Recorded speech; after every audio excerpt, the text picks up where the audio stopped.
Hello, everybody. This is Wrestling Rampage. I'm Joey. I'm Tommy. I'm Thomas. And we are Wrestling Rampage. Make sure you like us on Facebook, facebook.com/Wrestling Rampage. 2, follow us on Twitter at Wrestle Rampage. Hit that subscribe button because we have other great videos coming to you guys. Right now, we're going to be doing not five, but 6 6 questions with WR with six with Wrestle Rampage, Wrestling Rampage, whatever WR as some people like to call us. This is going to be 6 questions that you guys have submitted to us to answer. Thank you guys so much. Don't forget that you guys can keep doing that. That is going to be a thing that we do here all the time. We'd love to answer your guys' questions, and we appreciate your guys' questions so much when you guys ask us questions. With that being said, we'll go ahead and dive right into these questions. Number 1, if you could go back in time and watch any wrestling match you haven't seen in person live before, what would be that match and why? Well, who wants to go first? I'll go first. There's a match that I enjoyed watching a lot, and it's between 2 people that I respect a lot. Would have to be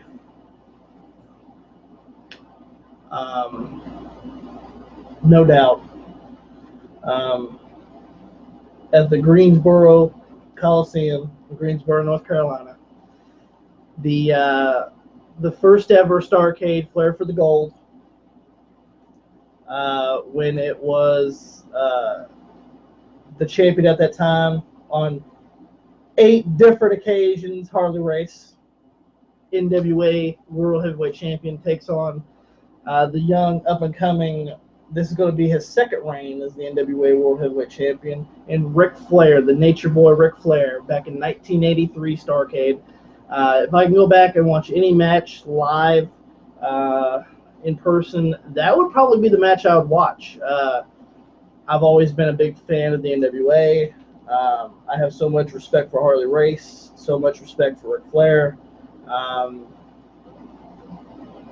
And, you know, that was pretty much a focal point of how Jim Crockett Promotions was pretty much being on the same par as the WWE.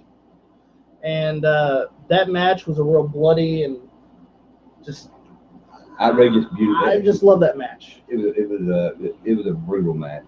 So yeah, you guys go ahead. It was so bloody. I enjoyed that right there. I really did. That would be the match I'd watch live. Well, me, I'm going to have to go with WrestleMania 13, Bret Hart versus Stone Cold Steve Austin submission match. Why? Because it was bloody. It was out of control. I love that fucking match. And one because of Ken Shamrock as the referee.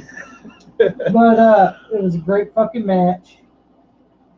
And it switched Bret Hart heel, Austin face. It was a great match. That's probably one of my matches I would love to see live. That is one of the great things about that match, that, you know, sometimes one person turns heel and the other person stays a heel, or they both turn face. That they actually changed polar opposites in that match. You know, Bret started doing the heel thing. People were getting behind Austin. Austin didn't tap out to the sharpshooter. Nope. So people get, you know, Austin gained the respect of the fans because he didn't give up. Yep. Exactly. Great match. Great match. Pops, if you can go ahead and. Well, I know, you know, you people hear me say this. I'm old school myself. Now, I don't know if you ever heard of them, but the match that I would really like to see in person was the match. It happened in Indianapolis, Indiana. It was Dick the Bruiser, his cousin Crusher, taking on Handsome Jimmy Valiant and Luscious Johnny. At that right there time, Luscious Johnny and Jimmy Valiant was the World Tag Team Champions. Was this back in the WWE?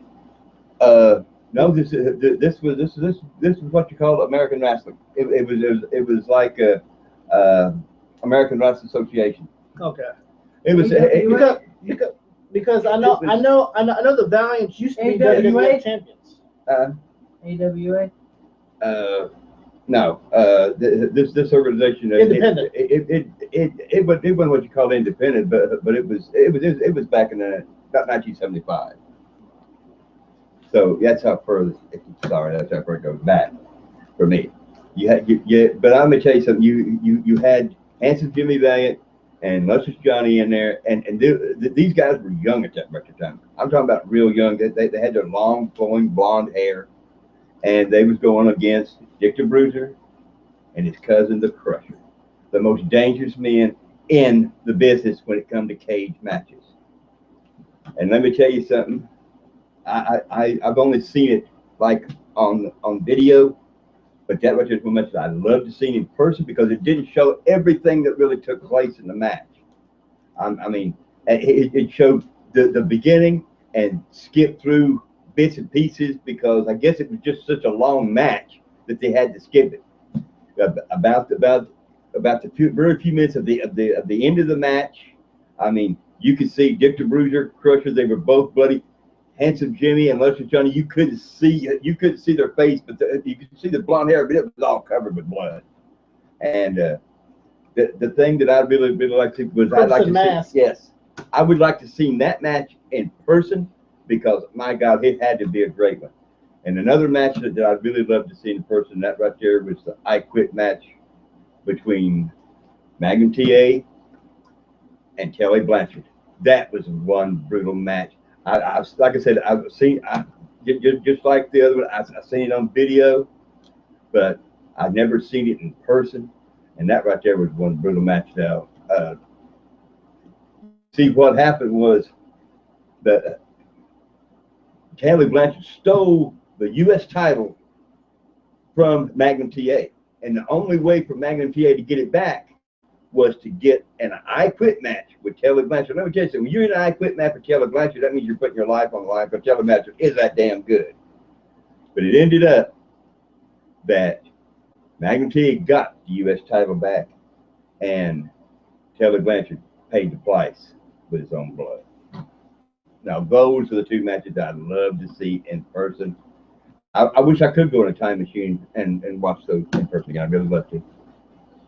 Then we get the second question, which is if an Attitude Era Shawn Michaels had a match with the 2000 Shawn Michaels at WrestleMania, what would you guys predict to be the winner?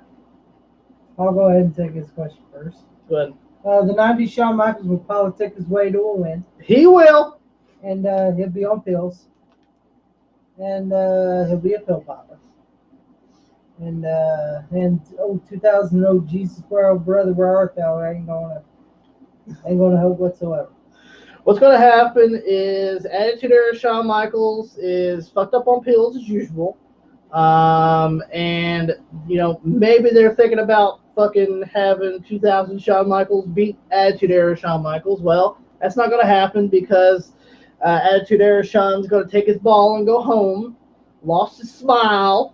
Fucking take the ball, walk home, and everybody knows I'm a big Shawn Michaels fan. He's my favorite wrestler of all time, but I'm telling you guys the fucking truth.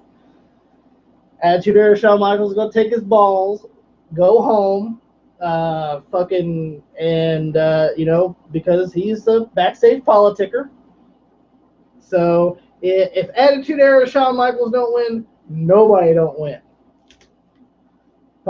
I agree with that right there because the Attitude Era Shawn Michaels was almost it was back then.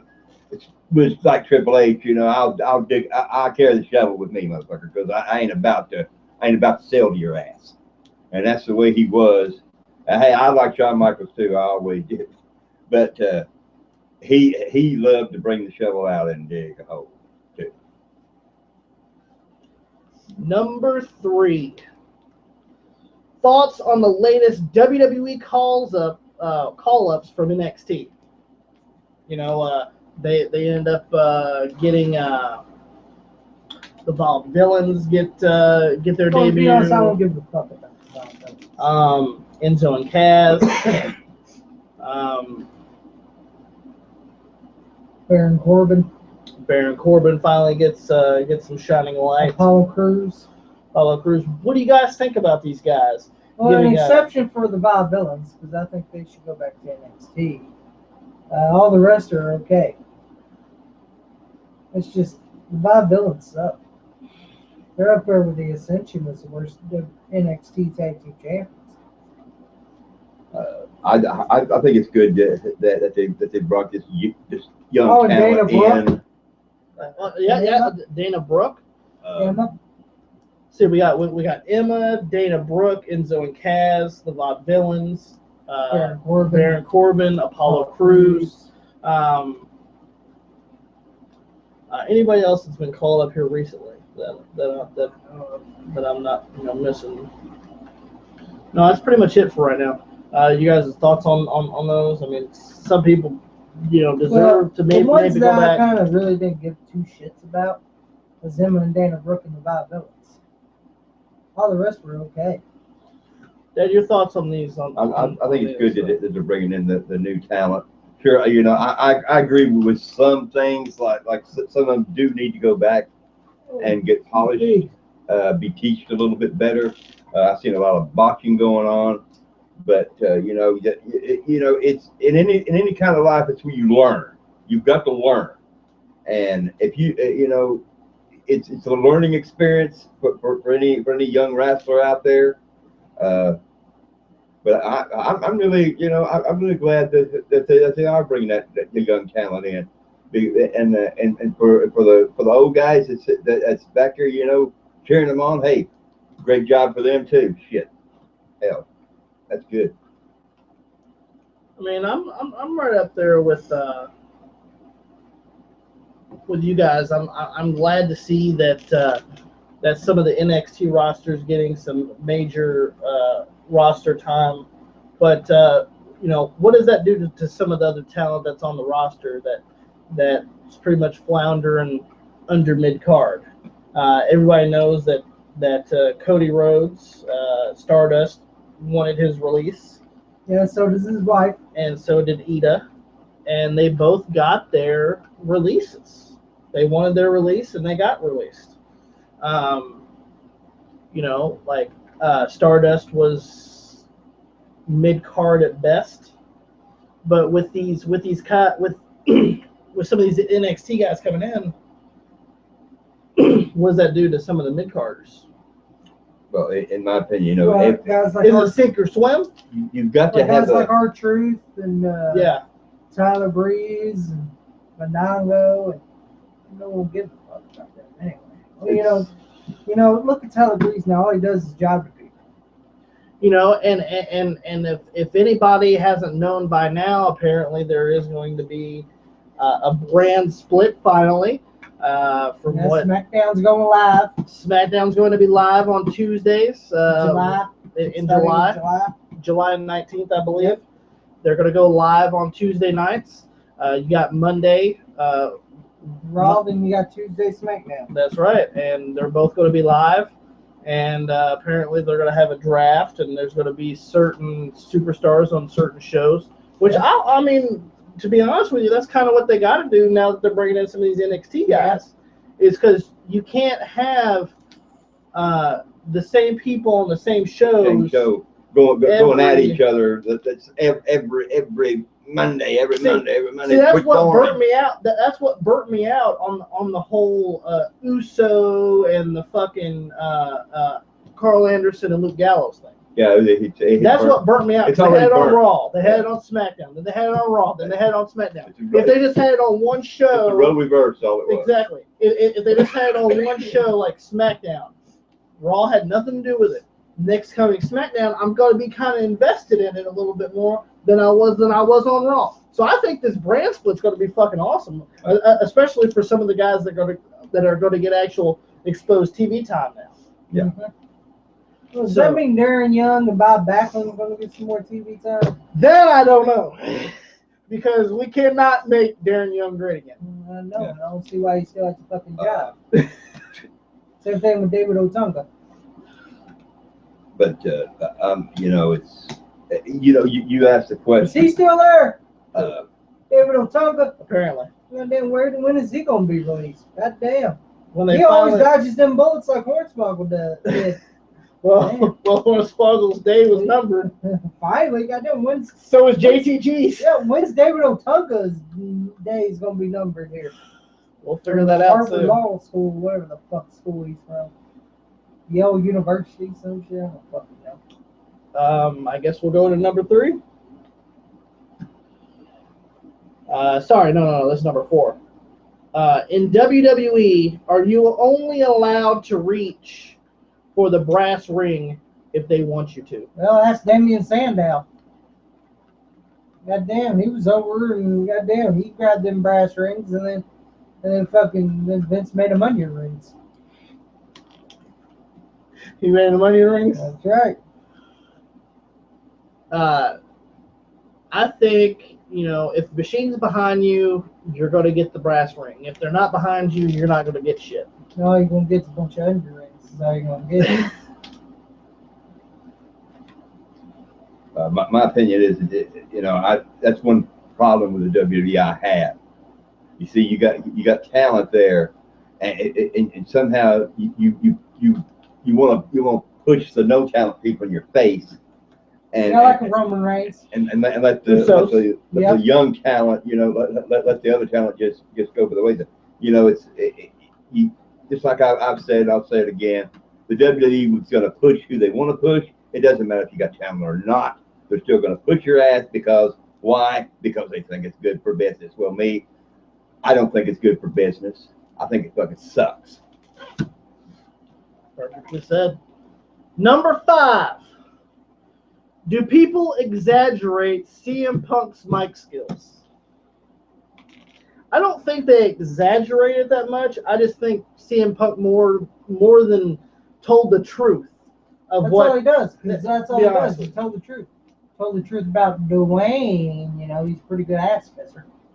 Because he was. True. Yeah, he is. And he said the same thing about John Cena. You're big kissing ass than Hulk Hogan was. And which is true. And I don't know about your buddy Dwayne, though. He's a pretty good ass kisser. Always has and still is, which is true. Because The Rock's always been an ass kisser. Oh, I'm sorry, not The Rock. Dwayne. I forgot. CM Punk is one of those guys who put a beat to like his drummer. Look, he doesn't go by somebody else's drum. He goes by his own drum. Just tells the truth. Okay, come on, like he said about Johnny Ace, he's a no talented motherfucker. He has that big job. What is he going to teach everyone to do? Right? What's he going to teach everyone to do? Fucking ride surfer boards? Tubular. What's fucking. Goddamn. CM Punk just tells the truth. Yeah, I don't think they exaggerate his mic skills. First of all, you got to be a decent talker, and CM Punk was a decent talker anyway. And I guess just with CM Punk is great mic skills as it is anyway. But people want to talk about his pipe bombs and things of that nature. Sometimes you just have to say what's on your mind. Yeah. And I believe that's why some people want to exaggerate them to be great or whatever. Sometimes you got to tell the truth, and I think that's what happened. Yeah. You people probably think it was a storyline when they cut his mic off. No, they really did cut his mic off because the WWE didn't want him to say anything about how he truly felt, and they really did cut his mic off. So that goes without saying. And I guess we're on the last question, which is number 6. And feel free to ask us questions whenever you guys want to. We appreciate when you guys send us questions. You guys send us questions through Facebook. You guys can send us questions through Twitter. You guys send us questions through the comments below. We'll definitely get them, and we'll be doing another video. But the last question, number 6, is when will the passe belief that the WWE only pushes big guys die. Well, WWE has always been about big guys. You got everybody knew that from the 1980s. You could tell because they signed people like Hulk Hogan, Paul Orndorff, Andre the Giant. Even though Andre the Giant wasn't like built, but he was a fucking giant. You know, big guy. King Kong Bundy. All these guys that got signed in the 80s to the WWE, pretty big guys, pretty stout guys, and Vince made them stars.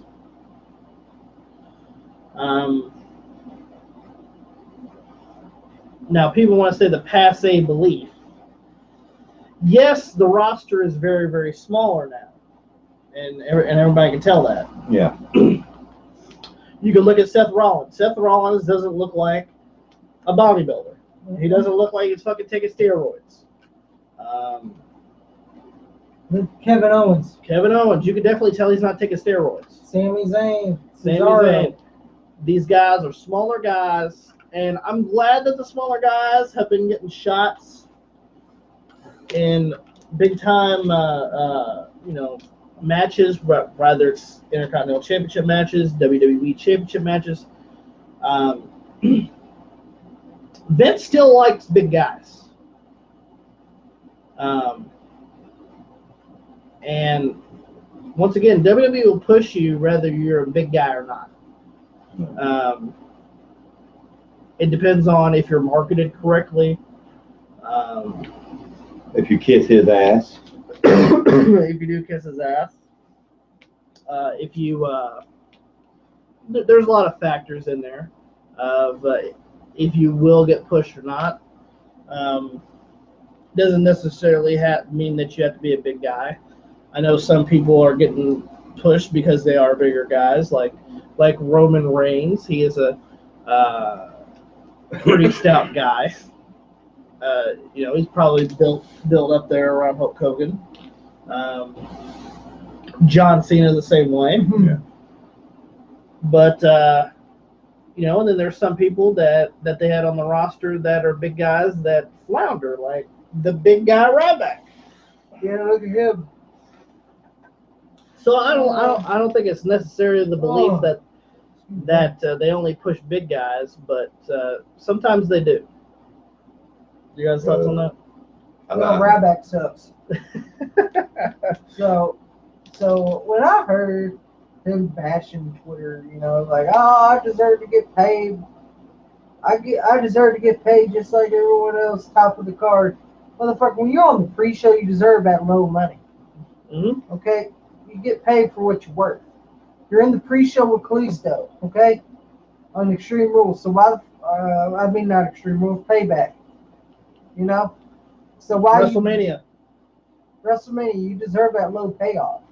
Because you suck. Because you guys, Kalisto and Ryback at WrestleMania 32 were wrestling in not even a half fucking filled stadium. Be lucky you got paid. Be like you got paid at all. If it was me, I'd be like, motherfucker, if you're not drawing anything, I'm not having you here in my fucking company. Ryback's all bitchy about it. Well, fuck you, Ryback. You suck to begin with. Look, I never liked your ass when you first came into the WWE. Nobody liked you when you were in the fucking Look, I didn't give $1 million tough enough shit. Fuck, you couldn't even get over with Paul Heyman when you managed it. That's you sad. were Ryback soul and all that shit. And that's sad when Paul Heyman can't get you over. You were teaming with Curtis Axel called Ryback soul. Oh, damn. I tell you what, if I had a federation, and I would like to have one because I think I could do I think I could do a lot better than others that's already been down the wayside. But I think in this right here extent that if I couldn't make more money from my product, that I have to pay out more money to get the ticket so then my product is bringing in, I wouldn't want you in my federation. Sorry about that one. Well, I guess that's it for that. That was 6 questions with Wrestling Rampage. feel free to send us questions through our Facebook, facebook.com/WrestlingRampage2. Send us questions through our Twitter, at WrestleRampage. Feel free to let us know in the comments below. Give us a big thumbs up for this video if you guys enjoyed this video. Make sure that you guys subscribe to our channel, Wrestling Rampage, because Wrestling Rampage is that cream that rises to the top. Cream of the crop. And nobody does it better.